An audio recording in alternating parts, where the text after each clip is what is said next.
Ang walang kapantay na martial god, unang yugto. Kabanata 1856, hindi ka panipaniwalang labanan. Pumunta si Lin Feng sa pavilion sa ilalim ng dalawang ministro, ito ang pinakamahusay na manood ng mga laban. Gayunpaman, dahil nandoon ang dalawang ministro, walang nang ahas na pumunta doon. Gayunpaman, ginawa ni Lin Feng. Pagpasok sa pavilion, narinig ni Lin Feng ang malamig na paghagulgol ng isang tao. Tumingon siya at nakita si Qin Yao. Mukha siyang galit habang pinagaling ni Ministro Kala Sutra ang kanyang mga sugat. Tumingin si Lin Feng kay Qin Yao at ngumiti. Paumanhin, medyo naging matigas ako. Sinabi mo na baka lumala pa kung ipinagpatuloy natin ang pag-aaway. Ibig mo bang sabihin ay maawin ka? Sabi ni Qin Yao, inilibot ang kanyang mga mata at nagngangalit ang kanyang mga ngipin. Mukhang nahihiya si Lin Feng, ngunit nanatiling nakangiti. Tapos na ang laban, gusto niyang maging mabait sa kanya, lalo na't makapangyarihang tao ang kanyang ama. Kahit nagalit si Qin Yao, hindi siya nagkikimkam ng anumang masamang intensyon. Qin Yao, paano ka naging napakawalang galang? Kahit natalo ka, kailangan mong maging magalang at magsanay ng mas mabuti sa paglilinang. Sinisigawan siya ni Ministro Kala Sutra. Alam ko, tumanggo si Qin Yao. Pagkatapos, malamig niyang tiningnan si Lin Feng at sinabi, lalaban tayo ulit kung may pagkakataon. Kung gusto mo, prinsesa. Handa akong gumugol ng oras kasama ka, sabi ni Lin Feng, ngumiti ng manipis.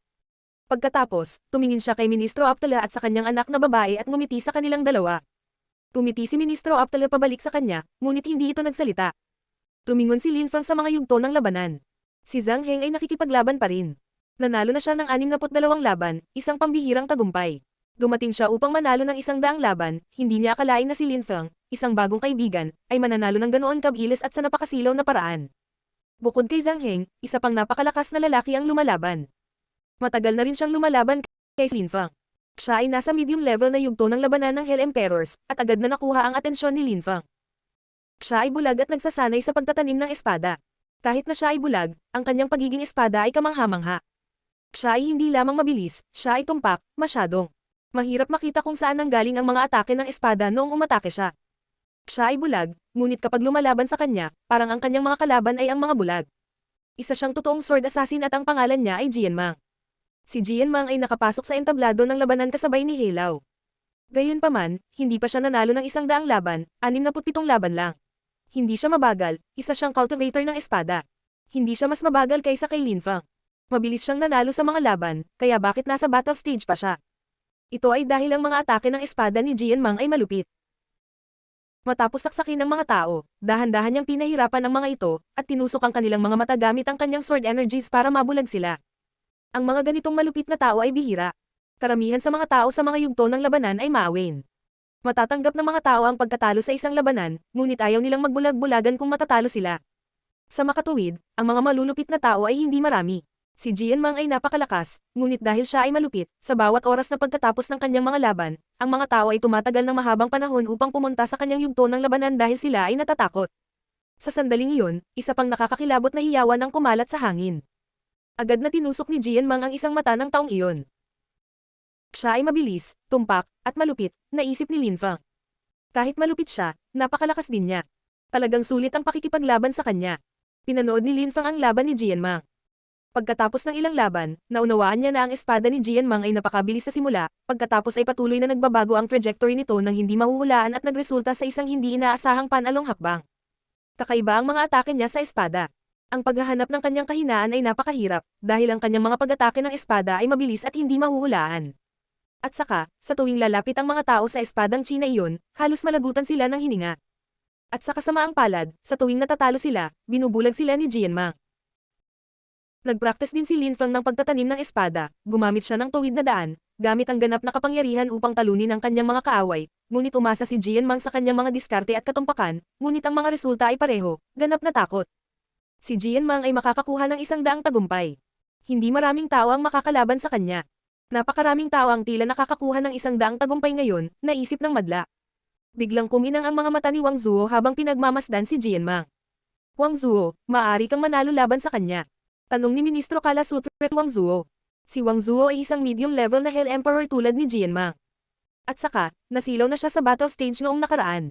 Kapag kaharap ang isang hindi ka panipaniwalang cultivator, kahit gaano ka kabaliw, hindi ka mananalo.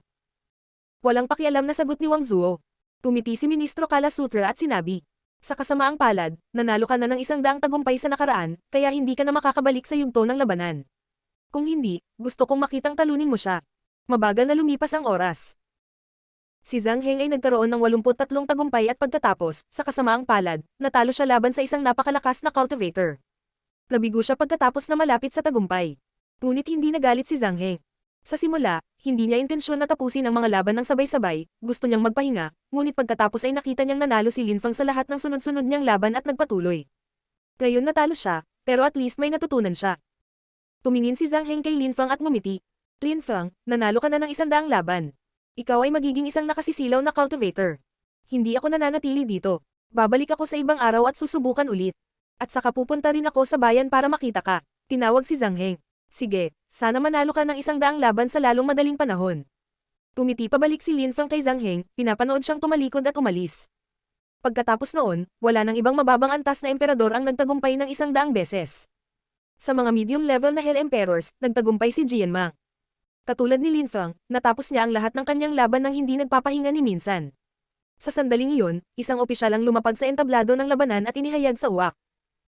Pagkatapos ng laban na ito, mangyaring itigil ang mga laban. Maraming mga low-level na Hell Emperors at medium-level na Hell Emperors ang nanalo ng 100 laban ngayon.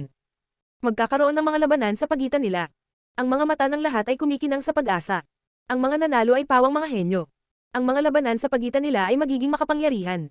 Siguradong makakapaghintay silang makita sila. Tulad ng inaasahan, pagkatapos ng huling labanan, ang mga tao ay tumigil sa pakikipaglaban.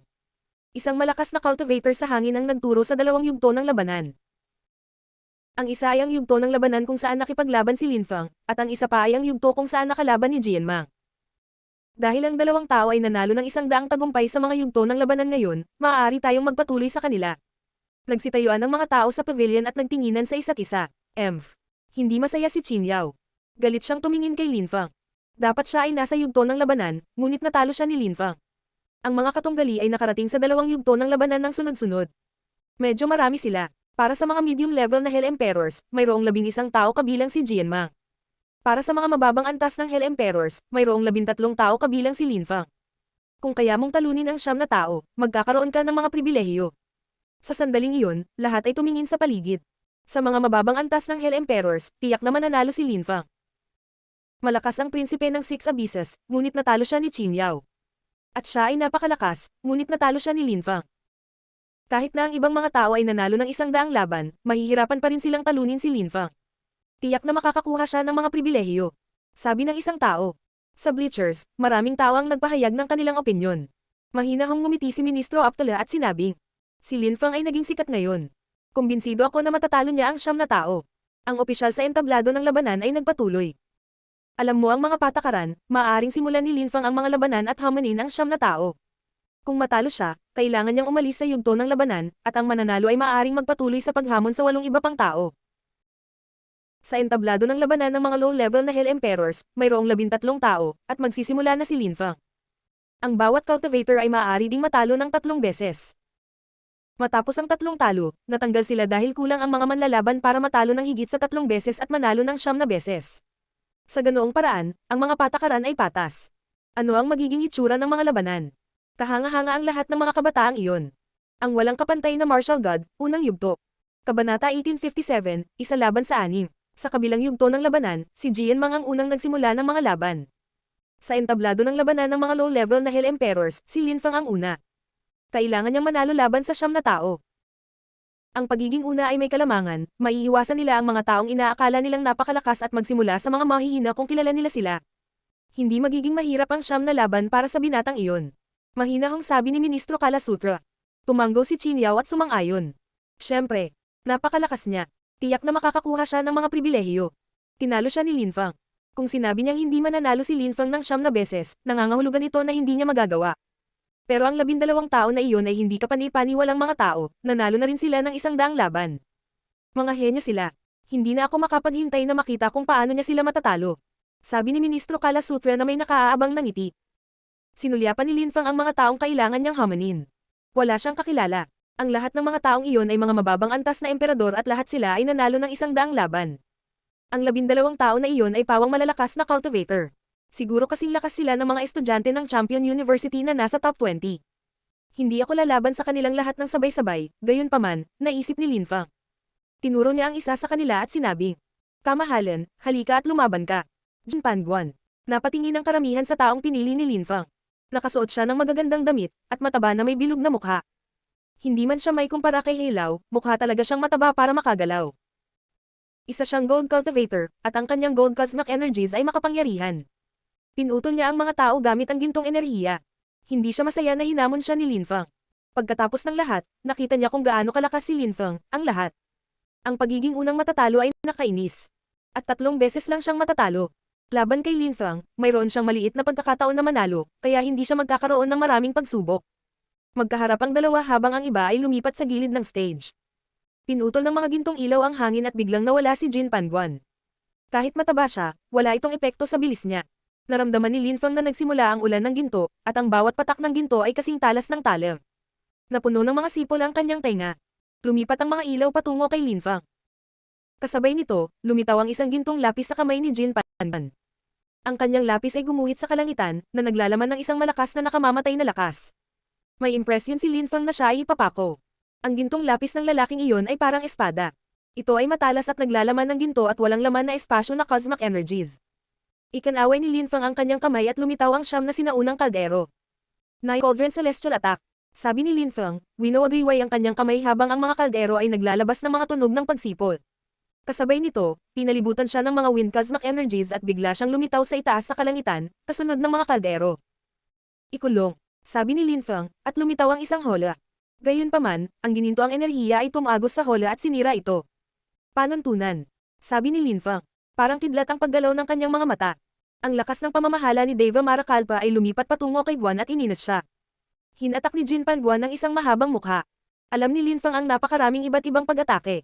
Ang lakas ng 9 cauldrons ay hindi kapanipaniwala. Hindi siya maaaring manalo laban kay Linfang. Natalo ako. Sigaw ni Jin Panguan. Alam niyang mangyayari iyon sa simula pa lang. Mas mabuting sumuko na ngayon kaysa masugatan ka, kung hindi, hindi na niya maipagpatuloy ang laban mamaya. Gayunpaman, sa oras na marinig siya ni Linfang, ang 9 cauldrons ay malapit nang bumangga sa kanyang kalaban, at talagang bumangga. Ang mga metal na tunog ay umalangaw, ang hangin ay nanginginig ng malakas sa loob ng ilang segundo. Nanalo si Linfang sa unang laban. Siya ay nanalo sa labanan ng napakadali, siya ay madaling manalo ng siyam na laban, naisip ng madla sa bleachers. Si Jin Panguan ay nanalo ng 100 laban, ngunit laban kay Linfang, natalo siya sa isang kisap mata. Tila madaling mananalo si Linfang ng siyam na laban. Gaya ng inaasahan ng karamihan. Madaling nanalo si Linfang ng 2 pang laban. Gayunpaman, hindi ginamit ng mga mandirigma ang kanilang buong lakas upang labanan siya, dahil mas pinili nilang huwag lumampas ito at panatilihin ang kanilang lakas para sa mga susunod na laban. Pagkatapos manalo ng 3 laban, si Linfang ay nakaramdam ng matinding motibasyon. Kumukulo ang dugo niya. Tiningnan niya ang lahat at sinabi, "Masyado kayong nag-iingat. Ang mga laban ay walang kabuluhan. 6 na tao ang pwedeng magsama-sama para hindi tayo mag-aksaya ng oras." Ang mga tao ay namangha. Kahit na malakas talaga si Linfang, parang sobrang kumpiyansa din siya. Ang sabi niya bored siya. Ang mga tao sa entablado ng labanan ay namangha. Nanalo rin sila ng 100 laban, at sinasabi ni Linfang na walang kabuluhan ang pakikipaglaban sa kanila. Maging ang mga ministro ay namangha. Hindi ko akalain na ang taong ito ay napakayabang. Naisip ni Wang Zuo. Tumingin siya kay Linfang at sinabi, "May ilang makapangyarihang cultivator sa kanila, halimbawa ang prinsipe ng 6 na kalaliman. Hindi mo matatalo ang 6 na tao sa parehong oras. Kahit na ang isang katamtamang antas na emperador ay hindi maglalakas loob na labanan ang 6 sa kanila. Siya ay isang ambisyoso at madamdaming binata. Hayaan mo siyang gawin ang gusto niya. Tsaka madali lang talaga siyang nanalo sa unang 3 laban.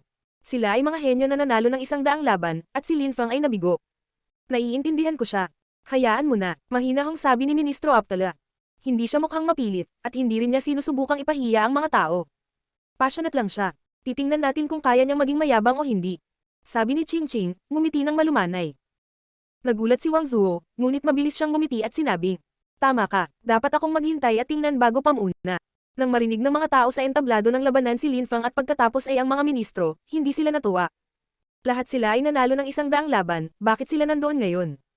Nais nilang kumita ng mga pribilehiyo, at ngayon ay kailangan nilang harapin ang isang baliw. Hindi na sila pinansin ng mga tao, lahat ay tungkol kay Linfang lang ang pinag-uusapan. Dapat patas ang mga laban na ito, one-on-ones, pero dahil gusto mo kaming sabay-sabay na lumaban, bakit hindi? Wala akong pakialam, gusto kong makita kung gaano kakalakas mula noon gusto mong subukan. Sabi ng isang tao sa sandaling iyon, mabilis na kumilos. Ganyan dapat ang lalaki. Ang mga tunay na lalaki walang pakialam sa sasabihin ng tao, kahit alam nilang matatalo sila, susubukan pa rin nila, lalo silang lumalakas. Kayong lahat ay mahuhusay naman lalaban, matalo man o manalo. Sabi ni Lin Fang. Marami pang ibang tao ang sumang-ayon. Si Lin Fang ay mayabang, ngunit maraming tao ang humanga sa kanya dahil doon. Siya ay mayabang, ngunit madamdamin. Ang mga silweta ay kumikislap at pinalibutan ng 6 na tao si Lin Fang ng malakas na chi. Mag-away tayo. Sabi ni Lin Fang habang inilalabas niya ang kanyang lakas ng kalpa, na umakyat sa langit. Pinalibutan siya ng isang malakas na demonyong si Chi.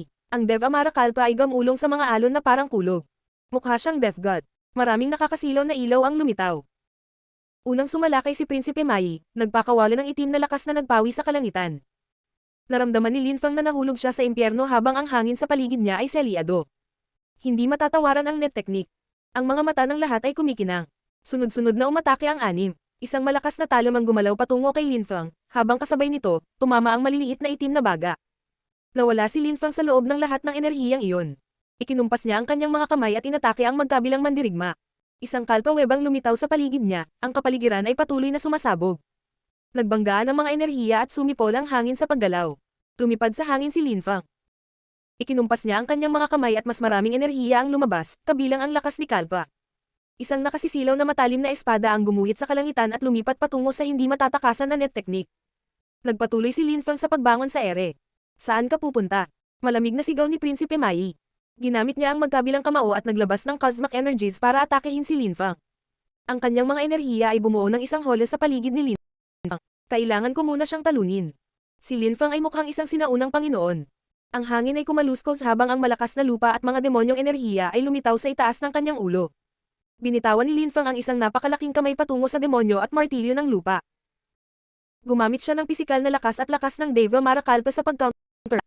Malakas na yumanig ang lupa nang bumagsak ang martilyo sa mga kamay ni Lin Fang na may sumasabog na impact, nagsimulang damyugo ang kanyang mga kamao. Gayunpaman, ipinagpatuloy ni Lin Fang ang pagpindot sa mga enerhiya gamit ang mga kamay na parang sinaunang Diyos na nakikipaglaban. Ang walang kapantay na martial god, unang yugto. Kabanata 1858, Maka-Diyos na Kaluluwa Kalpa. Ginamit ni Lin Fang ang kanyang kamay upang salakayin ang lupa at martilyo ng demonyo. Isang malakas na sumisipsip na lakas ang lumabas sa kanya. Nagulat ang umaatake sa kalangitan nang simulan ni Lin Fang ang pagsipsip ng kanyang demonyo at lakas ng lupa. Ikulong. Sabi ni Lin Fang. Sa isang iglap, lumitaw ang isang hole sa paligid ng cultivator sa kalangitan. Kasabay nito, nag-flash forward siya at ang lakas ng kalpa niya ay naging Deva Mara Kalpa na kidlat na pumupuno sa hangin. Naramdaman ng kanyang target ang mga mapangwasak na enerhiya na pumapalibot sa kanila, at ang milyon-milyong thread ng lakas ng kalpa ay umaagnas sa kanilang katawan. Pagkatapos ay ginamit ni Lin Fang ang kanyang 9 Cauldron Celestial Attack para itapon siya sa stage. Mabilis ang mga galaw ni Lin Fang, ngunit ang iba ay nanatiling kalmado at patuloy na umaatake mula sa bawat direksyon. Ang kanilang mga pag-atake ay lahat ng nakakatakot na malakas. Ang pisikal na katawan ni Lin Fang ay makapangyarihan, ngunit hindi niya maaaring baliwalain ang kanilang mga pag-atake. Ang kamatayan at mapangwasak na kahulugan ng kalpa ay biglang bumangon at sumigaw si Lin Fang. Siyam na kalpa sword ang lumitaw at gumalaw sa bawat direksyon. Pinag-aralan ni Lin Fang ang Indestructible Deva Mara Scriptures, ang kanyang lakas ng kalpa ay hindi kapani-paniwala. Ito ay naging isang espada at nagsilang ng kahulugan ng espada habang ito ay naging isang malakas na pag-atake. Ikanaway ni Lin Fang ang kanyang mga kamay, at dalawang nakasisilaw na marka ang lumitaw at naging isang sinaunang mapangwasak na deployment spell na pumutok sa bawat direksyon habang patuloy siyang gumagalaw. Purple Lake Tank. Inilabas ni Lin Fang ang kanyang kanang kamay at ang kanyang purple tank ay bumaba mula sa langit at sumanib kasama ang mapangwasak na deployment spell habang siya ay nag-condense ng wind cosmic energy. Ikanaway ni Lin Fang ang kanyang kaliwang kamay at pinakondense ang lakas ng Deva Mara Kalpa, pati na rin ang nakakabasag na lakas ng deployment. Ang kanyang kamao ay parang isang makapangyarihang mapanirang hayop na Deva Mara Kalpa na sinusubukang sirain ang lupa at kalangitan. Masyadong nakakamangha ang kanyang lakas. Anong invasive at malakas na lakas? Naisip ni Ministro Aptala, na nakasandal sa bleachers. Ang mga pag-atake ni Lin Fang ay maringal at makapangyarihan, at ang kanyang cosmic energies ay hindi kapani-paniwala. Ang mga ordinaryong emperador ng impyerno ay hindi maaaring makipagkompetensya sa kanya. Mukha siyang warlord. Langit at impyerno. Ipinahayag isang malamig na boses. Naramdaman ni Lin Fang na siya ay nahuhulog sa impyerno, at ang kanyang buong katawan ay biglang napalibutan ng apoy. Kumunat ang noo niya at bumaba ang tingin kay Prince Mai. Gaya ng inaasahan, hindi kapani-paniwalang malakas ang lalaking iyon. Sa sandaling iyon, 3 tao na ang nasugatan, isa ang pinilit na bumaba ng entablado. Gayunpaman, ang mga nasugatan ay nakabalik na. Wala silang pakialam sa kanilang mga pinsala, ang gusto lang nilang gawin ay talunin si Lin Fang. Paano sila matatakot? Sila ay mga bayani. Ginamit nilang lahat ang kanilang buong lakas. Kung nanalo si Lin Fang laban sa kanila kahit magkapit kamay sila, nakakahiya iyon. Naramdaman ni Lin Fang ang kanilang lakas at motibasyon. Naglabas siya ng higit pang mga layer ng energies, at mas maraming Deva Marakalpa ang nakapaligid sa kanya. Naglabas din siya ng walang kamatayang enerhiya gamit ang kanyang lakas ng Deva Marakalpa. Ito ay tila itim na kidlat na tumatama kay Lin Fang. Pagbagsak, sigaw ni Lin Fang, itinaas ang kanyang ulo sa kalangitan, mukhang isang immortal na hari ng demonyo sa kanyang mga itim na mata. Ang kanyang lakas ng Deva Marakalpa ay nagsimulang umikot sa paligid niya, at naging isang mapangwasak na Kalpa Sword, ang hangin ay pumupunit sa lahat ng bagay sa paligid niya. Umalangaw ang kulog ng lumitaw ang isang sinag ng liwanag. Ang hangin ay kumukulo ng lakas, si Lin Fang ay nasa gitna nito sa isang Kalpa World. Ang kanyang lakas ng Kalpa ay naging web. Maraming pagsabog ang umalangaw. Nayanig ang karamihan. Umikot ang mga itim na enerhiya at naging itim na ulap. Ang lakas ng Deva Marakalpa ay sumasakop sa lahat. Si Lin Fang ay makakapaglabas ng napakaraming lakas ng Kalpa, malilinis ba siya ng higit pang lakas ng Kalpa? Asar! Sigaw ni Lin Fang, galit na bumangon sa hangin. Timang mandirigma ang itinapon, lahat sila nasugatan, ang ilan ay malubhang nasugatan. Ang lakas ng Kalpa ay dumadaloy sa kanilang mga katawan. Gayunpaman, sa sandaling iyon, tumingin sila sa langit. Maaakit ni Lin Fang ang lakas ng Kalpa ng langit. Ano ang nangyayari? Ang lakas ng Kalpa ay namuo sa itaas ng ulo ni Lin Fang. Muntik na niyang makalimutan na lumalaban siya, ipinagpatuloy niya ang pagpapakawala kay Deva Marakalpa. Ang langit ay patuloy na nagbubuga ng enerhiya. Ang isang malakas na lakas ng Kalpa ay patuloy na bumabagsak mula sa langit at binomba ang katawan ni Lin Fang, at ang kanyang mga kalamnan ay parang sisabog. Nagsimula siyang manginig. Siya ay lilinisin muli ng lakas ng Kalpa. Sa bawat oras, ito ay mas matindi. Ang kanyang pisikal na katawan ay mayroon ng lakas ng isang katamtamang antas na emperador. Ang mga sinaunang kasulatan ng Kalpa ay lubhang komplikado, hindi lamang sino man ang maaaring mag-aral sa kanila.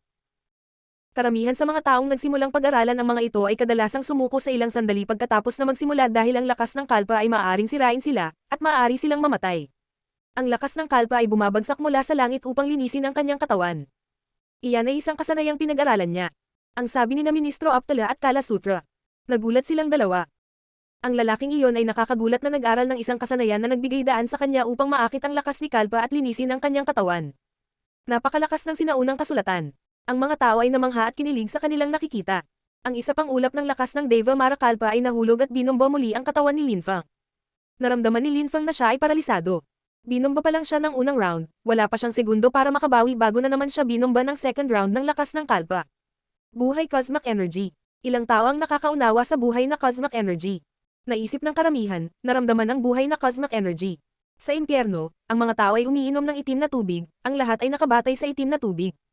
Magaling silang umintindi ng Black Energy, at sa kadahilan ng iyon, hindi nila naiintindihan ang Life Energy. Gayunpaman, naunawaan ni Lin Fang ang parehong enerhiya ng buhay at kamatayan. Ang kanyang lakas ng Deva Marakalpa ay patuloy na bumababa mula sa langit at bumubuhos sa kanya. Ang damit ni Lin Fang ay biglang napunit. Namula ang mga mukha ng ilang babae, ngunit pinalapot ni Lin Fang ang lakas ng Deva Marakalpa para itago ang ibabang bahagi ng kanyang katawan. Hindi naman gaanong mahalaga. Pagkatapos noon, itinaas ni Lin Fang ang kanyang ulo at tumangala sa langit, siya ay tumingin solemna at determinado. Isang huling paglilinis ng Kalpa. Ang lakas ng Deva Marakalpa ay patuloy na lumitaw. Gayunpaman, pagkaraan ng mahabang panahon, bumangon si Lin Fang sa himpapawid, pinakipot ang lakas ng Deva Marakalpa, at muling dumagundong ang kulog. Inangat ni Lin Fang ang kanyang ulo at mas maraming lakas ng Kalpa ang bumagsak sa kanya. Marahas na umiling ang kanyang ulo pati na rin ang kanyang Kalpa. Ipinikit ni Lin Fang ang kanyang mga mata, umubo ng dugo, at ang kanyang mukha ay naging mapatla. Ano ang nangyayari? Sumimangot ang mga tao at tinitigan si Lin Fang. Ang kanilang mga ekspresyon ay nagbago ng husto. Ano ang mali kay Lin Fang? Nakaramdam ng pagkahilo si Lin Fang, na parabang siya ay mamamatay. Ang kanyang kaluluwa ay binomba sa labas ng kanyang katawan at marahas na nanginginig. Ang kanyang kaluluwa ay umaalis sa kanyang katawan. Ang Kalpa kaya na ito ay isang kaluluwa o espiritual na Kalpa? Tanong ni Lin Fang. Pinilit niyang gawing muli ang kanyang kaluluwa at katawan habang dahan-dahang iminulat ang kanyang mga mata. Itim na itim pa rin sila. Naka-recover na siya.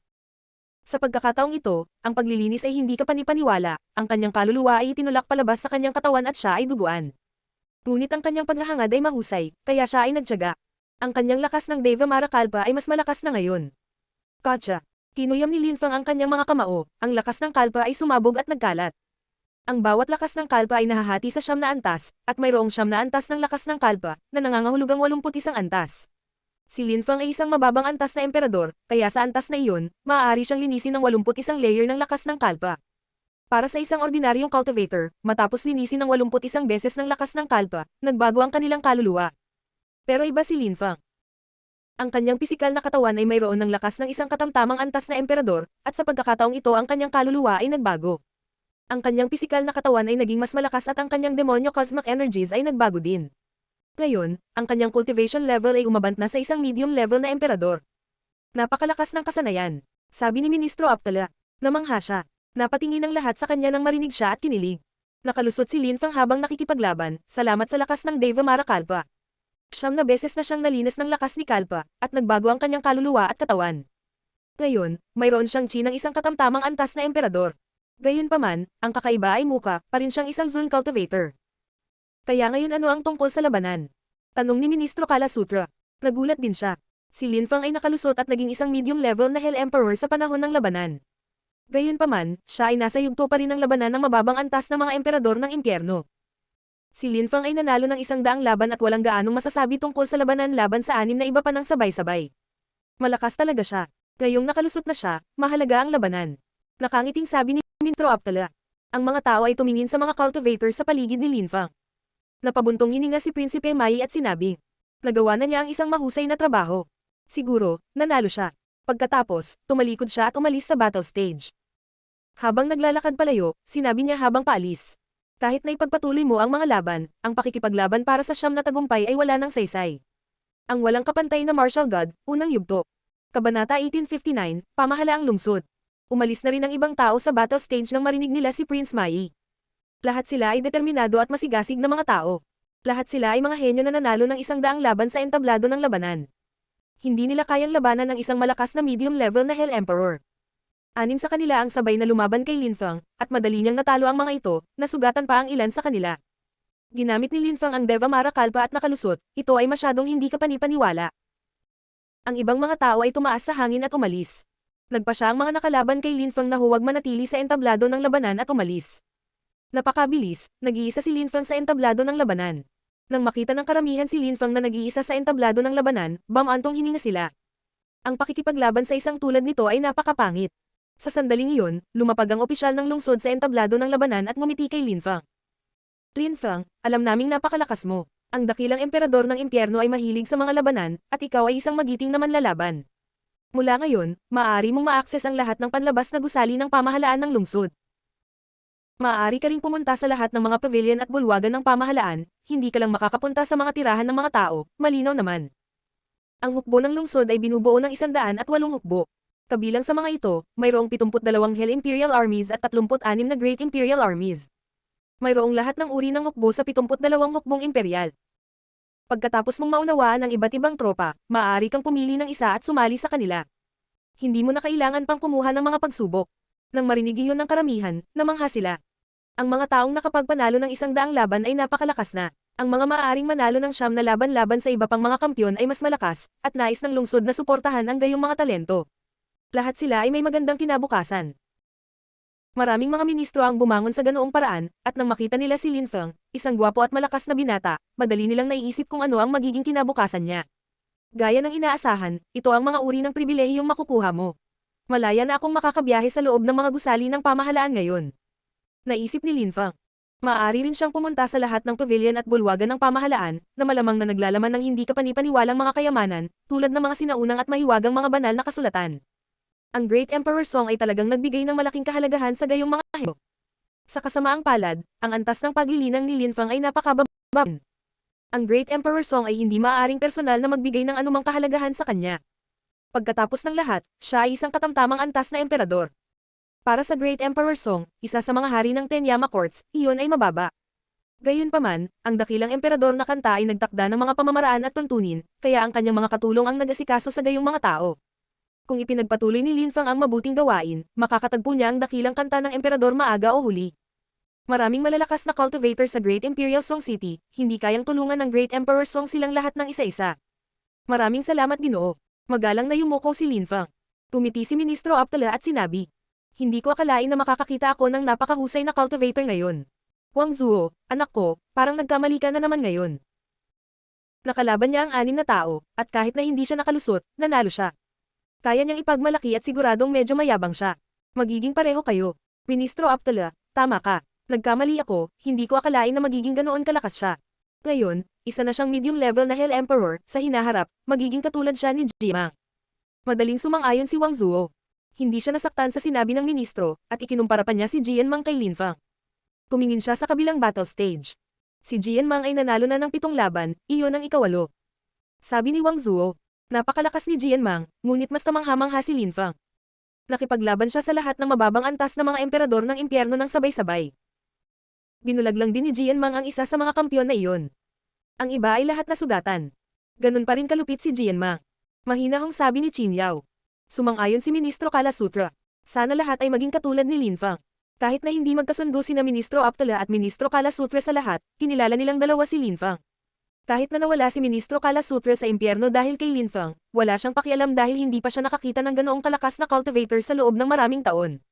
Nanalo siya sa ika-8 laban. Ang mga tao ay nanonood kay Jian Mang. Muli niyang binulag ang kanyang kalaban. Kung ganoon din ang ginawa ni Jian Mang hanggang sa huli, mahihirapan din silang lumaban sa isa't isa, hindi sapat na makakalaban nila. Bumalik si Lin Fang sa pavilion at pinanood din si Jian Mang. Naramdaman niya na may misteryosong ginagawa si Jian Mang dahil sa bawat pagkakataon, may nakikita siyang puwersa ng espada na napakabagal sa paggalaw. Gayunpaman, ang kanyang mga pag-atake ay nakakagulat at mabilis pa rin. Si Jian Mang ang mananalo sa ika-9 na laban, naisip ni Lin Fang, at gaya ng inaasahan, ginawa ito ni Jian Mang. Sa araw na iyon, sa parehong yugto ng labanan para sa mababang antas ng Hell Emperors at medium level na Hell Emperors, 2 cultivator ang nagawang manalo laban sa 9 na iba pang kampyon, isang bihira at mahirap na tagumpay. May taong ayaw hayaang mag-isa si Lin Fang. Sabi ni Wang Zuo, ngumiti ng manipis. Matapos manalo si Jian Mang ng 9 na laban, ang iba ay hindi na nagpatuloy sa pakikipaglaban, at umalis na lamang. Ang mga tao ay namangha at natuwa. 2 hindi kapani-paniwalang cultivator ang lumitaw ngayon, parehong nanalo sa 100 laban ng hindi nagpapahinga at natalo ang 9 na kampyon. Ngunit ang pagganap ni Lin Fang ay mas kahanga-hanga. Natalo niya si Qin Yao the Princess, at natalo rin niya ang 6 na tao ng sabay-sabay. Gayunpaman, si Jian Mang ay nakipaglaban sa katamtamang antas na yugto ng labanan ng mga emperador ng impyerno, at si Lin Fang kasama ang mga mababang antas na emperador ng impyerno, kaya't si Jian Mang ay mas malakas kaysa kay Lin Fang. Si Jian Mang ay makakakuha ng mga pribilehiyo tulad ni Lin Fang. Maaari rin niyang piliing sumapi sa isa sa 72 paksayon ng imperial na militar. Matapos manalo, hindi na kumibo si Jian Mang at umalis sa direksyon ng lungsod. Nais niyang makinabang sa mga pribilehiyo sa lalong madaling panahon. Natuklasan siya ng karamihan na nakakatuwa at hindi kinaugalian. Tumayo din si Lin Fang. Tiningnan siya ni Ministro Aptala at nagtanong, pupunta ka rin ba sa lungsod? Oo, tumanggo si Lin Fang. Nakakuha siya ng mga pribilehiyo, at gusto niyang makita ang lungsod, matuto ng higit pa tungkol sa impyerno, ang Great Imperial Song City, at iba pa. Sabay na tayo. Babalik din ako sa opisina. Maaari kang pumunta sa aking lugar at tingnan. Alok ni Ministro Aptala. Ministro, ang iyong mga opisina ay nasa sentro rin ng lungsod. Tanong ni Lin Fang.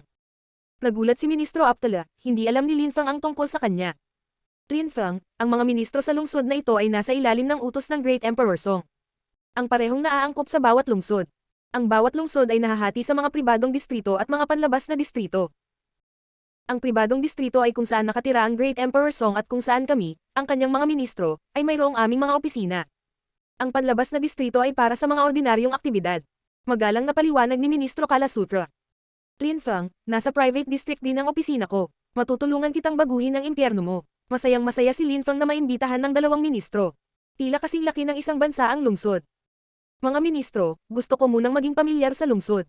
Sabi ni Lin Fang, nakangiti sa kanilang 2. Tumanggo si Ministro Kala Sutra sa kanyang sinabi. Napakagaling. Hindi mo alam ang lungsod, kaya pamilyar ka dito.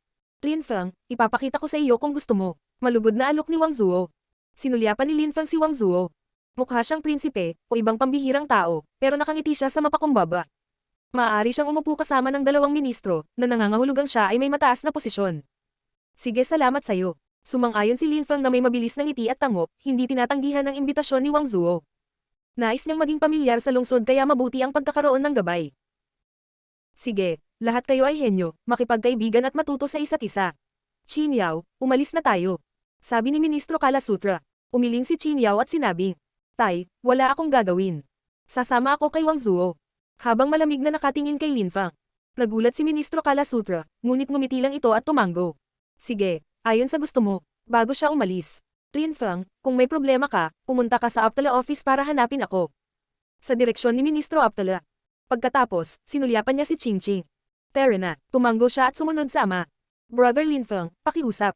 Sabi ni Wang Zuo, tinuro ang daan, at umalis na silang tatlo. Pagdating nila sa lungsod, nagkaroon ng impresyon si Linfeng na nasa ibang mundo siya, ang lungsod ay napakalaki at napakaraming tao. Mayroong kamanghamanghang mga cultivator sa lahat ng dako, at ang kanilang chi ay tumaas sa kalangitan. Ang lungsod ay umiral ng napakatagal na panahon. Mayroong ilang napakalakas na angkan dito. Ang ilan sa kanilang mga distrito ay kasing laki ng mga lungsod. Sabi ni Wang Zuo sa kanya. Naunawaan niyo ni Linfeng. Sa lungsod, pribadong distrito lamang ang tinitirhan ng dakilang Emperador Song. Ang walang kapantay na martial god, unang yugto. Kabanata 1860, Blew Up the Lotus. Brother Linfeng, ito ay isang malaking lungsod. Saan mo gustong pumunta? Maaari kitang gabayan. Magalang na sabi ni Wang Zuo. Gusto kong pumunta sa isang lugar kung saan makikita natin ang mga sinaunang kasulatan, spells, skills at techniques. Diretsong sinabi ni Linfeng sa kanya. Napakalaki ng lungsod, ngunit gusto niyang makita kung gaano kaiba ang kanilang mga libro. Alam mo na ang ilang makapangyarihang kakayahan, bakit gusto mong mag-aral pa? Malamig na tanong ni Qin Yao. Ang mga kasanayan ni Linfeng sa Deva Marakalpa ay hindi kapani-paniwala. Kahit na hindi niya alam kung anong uri ng mga kasanayan ang alam ni Linfeng, alam niyang makapangyarihan ang mga ito. Ang lugar na ito ay pambihira, dapat mayroong ilang hindi kapani-paniwala at mahiwagang kasanayan. Bakit hindi pumunta at makita sila? Gusto ko ng mga libro. Siyempre, kung hindi tayo makakapunta, wala akong pakialam. Mahinahong sagot ni Linfeng. Ni hindi niya sinulyapan si Qin Yao habang nagsasalita. Tinalo niya siya, bakit hindi siya makaget over? Maraming mga aklatan sa panlabas na distrito. Nag-aaral doon ang mga alagad. Linfeng, libre kang maglakbay sa panlabas na distrito, kaya maaari ka ring pumunta, siyempre. Masayang ibinalita ni Wang Zuo sa kanya. Mayroong 108 hukbo sa lungsod. 36 na ay binubuo ng mga dakilang emperador, 72 ay binubuo ng mga emperador. Bukod sa mga taong iyon, karamihan sa mga tao ay nanirahan sa panlabas na distrito. Ang mga nasa ilalim ng mga utos ng Great Emperor Song ay tiyak na may mga hindi kapani-paniwalang mga kasulatan at kasanayan. Sumabay si Wang Zuo at ang dalawa pang iba at nagtungo sa kailaliman ng lungsod. Makalipas ang maikling panahon, nakarating sila sa harap ng isang silid-aklatan na idinisenyo bilang isang matayog na pavilion. Si Linfeng at ang iba pa ay malayang pumasok sa gusali. Napakadilim sa loob. Iyon ay isang katangian ng impyerno, at ang mga aklatan ay walang pagbubukod. Kung hindi, ang pagkakaiba sa pagitan ng kontinente ng Siyam na Ulap at impyerno ay hindi malaki. Maging ang mga miyembro ng hukbo ay hindi madaling makapasok dito. Brother Lin, dahil nanalo ka laban sa Siyam na kampyon, malaya kang pumasok dito. Maaaring pumasok si Qin Yao dahil si Ministro Kala Sutra ang kanyang ama. Matiyag ang paliwanag ni Wang Zuo. Karapat-dapat din ako, magkakaroon din ako ng mga pribilehiyo salamat sa aking lakas. Kahit na si Ministro Kala Sutra ang aking ama, bukod sa ilang mga banal na kasulatan at spelling, wala akong ibang mga pribilehiyo. Sa lungsod na ito, lakas lang ang mahalaga. Malamig na sabi ni Qin Yao. Nakakainis ang babaeng ito at nagsimulang mawalan ng pasensya si Linfeng sa kanya. Nandito rin si Jianmang. Binanggit ni Wang Zuo, na nakatingin sa malayo. Ang bulag na esprimador ay may dalang anteng-anteng sa kanyang kamay. Siya'y bulag, kaya't anteng-anteng lamang ang kanyang magagamit sa pag-aaral, dahil hindi siya marunong magbasa ng mga libro. Tumingin si Linfeng sa kanya, kumuha ng anteng-anteng na naglalaman ng libro, at ipinakita ang kanyang makajos na kamalayan sa loob. Netherworld Celestial Fire Scriptures. Binasa ni Linfeng ang pamagat ng isang libro, naglalaman ito ng mga kasanayan na gumamit ng Shadowy Fire Cosmic Energies. Tumingin si Linfeng kay Qin Yao at ngumiti. Mayroon kang Hellfire, ang kasanayang ito ay mabuti para sa iyo. Dapat mong pag-aralan ang mga banal na kasulatang ito, prinsesa. Inalis ni Linfeng ang kanyang anteng-anteng at kumuha ng isa pa. Mabagal na lumipas ang oras. Nagbasa si Linfeng ng ilang libro. Napagtanto niya na ang lahat ng mga aklat sa impyerno ay may kinalaman sa lakas ng impyerno. Marami rin sa kanila ang may kinalaman sa netherworldly fire. Mayroon ding ilang makapangyarihang kasanayan na kinasasangkutan ng malakas na lakas ng impyerno. Mayroong milyon-milyon at milyon-milyong mga spelling, mga pamamaraan, at mga sinaunang kasulatan para sa lahat ng uri ng mga cultivator. Tulad ng sa kontinente ng Siyam na Ulap, ang mga tao sa impyerno ay maaari ding magkaroon ng iba't ibang specialty at iba't ibang diskarte. Mahilig ka talagang magpalamig. Nagsalita si Qin Yao. Pagkaraan ng mahabang panahon, nagbabasa pa rin si Linfeng. Siya ay isang mahusay na cultivator at magbasa ng mga libro ng mabuti. Nawawalan na ng pasensya si Qin Yao. Hindi ako masyadong matalino. Kailangan kong palawakin ang aking kaalaman. Matiyag ang sagot ni Linfeng. Kung naiinip ka, pwede ka nang umalis. Hindi mo kailangang mag-alala tungkol sa akin at gumugol ng oras sa akin. Tumingin si Qin Yao kay Linfeng ng malamig. Gumugol ng oras sa iyo. Nakakatawa ka, gusto ko lang makita kung ano ang ikinatutuwang gawin ng tumalo sa akin sa kanyang librerag oras. Nakikita ko, kung gayon, mangyaring huwag mo akong istorbohin. Walang pakialam na sagot ni Lin Feng habang ipinagpatuloy niya ang pagbabasa. Nakakita siya ng isang makapangyarihang libro ng kasanayan. Inilagay niya ang kanyang buong makajos na kamalayan dito at isinaulo ang buong aklat. Para sa mga maaaring pumunta sa silid-aklatan, ito ay hindi isang napakahalagang libro ngunit sa labas ng mundo, ito ay. Siyempre, hindi ka panipaniwala ang mga taong maaaring pumunta sa library na iyon. Pagkaraan ng mahabang panahon, wala nang oras si Wang Zuo para maghintay. Tumiti siya kay Lin Feng at umalis. Si Lin Feng ay napakatyaga. After half day, ayaw pa rin niyang umalis. Gayunpaman, hindi umalis si Qin Yao.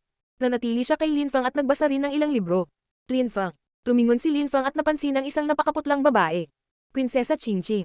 Anong ginagawa mo dito? Tanong ni Lin Feng. Ito ay si Prinsesa Qingqing, ang anak ni Ministro Aptala. Gusto kong makahanap ng ilang sinaunang kasulatan. Sabi ni Qingqing, nakangiting malumanay. Lin Feng, gaano ka nakatagal dito? Buong oras. Matapat na sagot ni Lin Feng. Nagulat si Qingqing at nagtanong. Sa buong panahon. Hindi ka nakabisita sa ibang lugar? Oo. Tumanggo si Lin Feng. Napangiti si Qingqing at namula. Matagal ka na rito noon. Dapat kang pumunta sa opisina ng aking ama. Talagang gusto kanya. Gusto niyang turuan ka kung paano gamitin ang Blue Aptala Lotus. Prinsesa Qingqing, nakahanap ka na ba ng mga librong kailangan mo? Tanong ni Lin Feng. Tumanggo si Qingqing at sinabi ni Lin Feng. Dahil sa ganoong paraan, hindi ko maaaring tanggihan ang iyong alok. Malaki. Magiging masaya ang aking ama. At saka, huwag mo akong tawaging Prinsesa Qingqing, tawagin mo lang akong Qingqing, ayos lang. Nagtawanan silang dalawa at umalis. Si Qin Yao ay namangha. Pinanood niya silang umalis at galit na tumingin kay Lin Feng. Yung dalawa. Nang umalis si Lin Feng, napansin niyang nandoon pa rin si Jian Mang, masipag din ang lalaking iyon. Lin Feng, nanatili ka sa pavilion dahil hindi ka mahilig bumisita sa mga lugar. Tanong ni Qingqing sa kanya. Napaka-curious niya. Wala siyang alam tungkol sa lungsod at mukhang may lakas lamang siya ng isang Zun cultivator. Bukod sa mga gusali ng hukbo at mga aklatan, ano pa ang kawili-wili dito? Tanong ni Lin Feng. May ilang mga kawili-wiling lugar.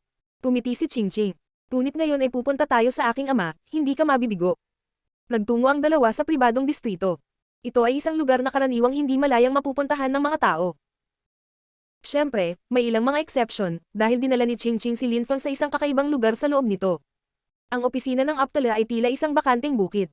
Ito ay natatakpan ng isang puting layer ng enerhiya, at halos hindi nakikita. Napakatahimik at tahimik din. Nang dumating si Lin Feng, si Ministro Aptala ay nakaupo doon na naka-cross-leg at nakapikit ang kanyang mga mata. Lin Feng. Biglang binuksan ni Ministro Aptala ang kanyang mga mata, pagkatapos ay ngumiti at tumanggo kay Lin Feng. Ministro, hindi ko gustong istorbohin ka, sabi ni Lin Feng sa kanya. Mabait ang lalaking ito at madaling pakisamahan. Ganoon din si Qingqing. Masaya akong makita ka, sabi ni Ministro Aptala. Halika, pumunta tayo at tingnan ang mga lotus. Lumakad si Lin Feng kasama ang ministro sa ilang lotus field. Lahat sila ay maganda at naglalaman ng chi ng 10,000 bagay ng paglikha. Lubhang mabuti ang pakiramdam ni Lin Feng, buoyant at napasigla ang kaluluwa. Kakaiba chi, bamantong hininga si Lin Feng. Tumiti si Ministro Aptala. Iyon ay salamat sa Blue Aptala Lotuses. Ilabas mo ang iyong lotus at tingnan mo ito. Tumanggo si Lin Feng at inilabas ang kanyang Blue Aptala Lotus. Ilabas ang mga cosmic energies. Utos ni Ministro Aptala. Naglabas si Lin Feng ng mga cosmic energies. Sa isang iglap, naramdaman niya ang isang hindi kapani-paniwalang chi na nakapalibot sa kanya, na binubuo ng lahat ng uri ng cosmic energies, na parang ang Lotuses ay naglalaman ng lahat ng cosmic energies ng mundo. Ang Blue Aptala Lotus na iyon ay naglalaman ng chi ng 10,000 bagay ng paglikha. Maaari mong kontrolin ang ilang uri ng cosmic energies. Kung magsasanay ka sa paglilinang gamit ang lotus, ang iyong cosmic energies ay magsasama-sama ng mas mabuti kapag ikaw ay umatake. Paliwanag ni Ministro Aptala. Nagsimulang tumibok ang puso ni Lin Feng. Hindi niya akalain na ang Blue Aptala Lotus ay magiging hindi kapani-paniwala.